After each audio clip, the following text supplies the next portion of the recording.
Scenario សំខាន់ចំនួន3ដែលអ្នកវិភាគភូមិសាស្ត្រនយោបាយយល់ថាអាចជាចំណុចផ្ទុះអាវុធដែលរុញច្រានពិភពលោកឲ្យឈានដល់សង្គ្រាមលោកលើកទី3 ទី1 ការរីករាលដាលនៃសង្គ្រាមនៅអឺរ៉ុបរវាងរុស្ស៊ីនិង NATO Scenario នេះផ្ដោតលើការប៉ះទង្គិចដោយផ្ទាល់រវាងរុស្ស៊ីនិងអង្គការ NATO ទោះបីជាបច្ចុប្បន្នសង្គ្រាមស្ថិតក្នុងព្រំដែនអ៊ុយក្រែនប៉ុន្តែប្រសិនបើមានការវាយប្រហារច្រឡំទៅលើប្រទេសសមាជិក NATO ដូចជាប៉ូឡូញឬបណ្ដាប្រទេសបាល់ទិកនោះមាត្រាទី5នឹងត្រូវយកមកប្រើការប្រើប្រាស់អាវុធនុយក្លេអ៊ែរកម្រិតស្រាលនៅលើសមរភូមិអាចបង្ខំឲ្យសហរដ្ឋអាមេរិកលូកដៃដោយផ្ទាល់ដែលនាំឲ្យមានការបាញ់តបតគ្នាដោយមីស៊ីលឆ្លងទ្វីបជាលទ្ធផលអឺរ៉ុបទាំងមូលនឹងក្លាយជាសមរភូមិហើយសម្ព័ន្ធមិត្តរៀងខ្លួននឹងត្រូវបង្ខំចិត្តជ្រើសរើសម្ខាងទី2វិបត្តិនៅច្រកសមុទ្រតៃវ៉ាន់នេះគឺជាសេណារីយ៉ូដែលអាចកើតមានសង្គ្រាមរវាងមហាអំណាចសេដ្ឋកិច្ចលេខ1និងលេខ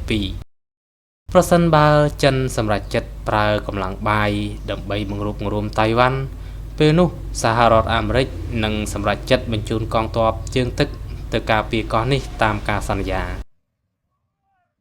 ការប៉ះទង្គិចនៅសមុទ្រចិនខាងត្បូងអាចរាលដាលដល់ការបិទគប់ផ្លូវទឹកពាណិជ្ជកម្មពិភពលោក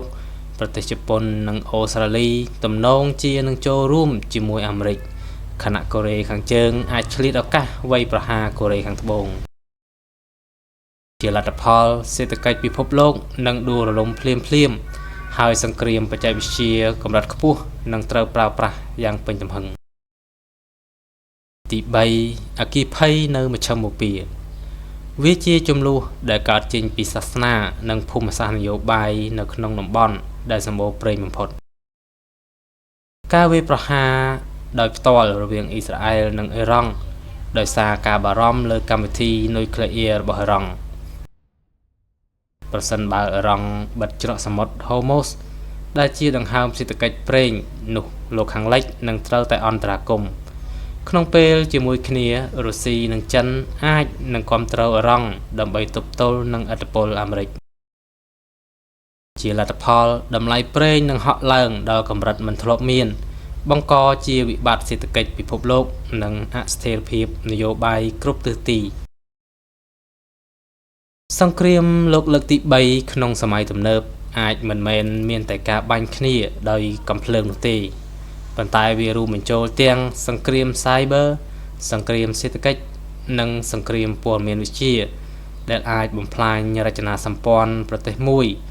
ដោយមិនចាំបាច់ប្រើគ្រាប់ជំសែវ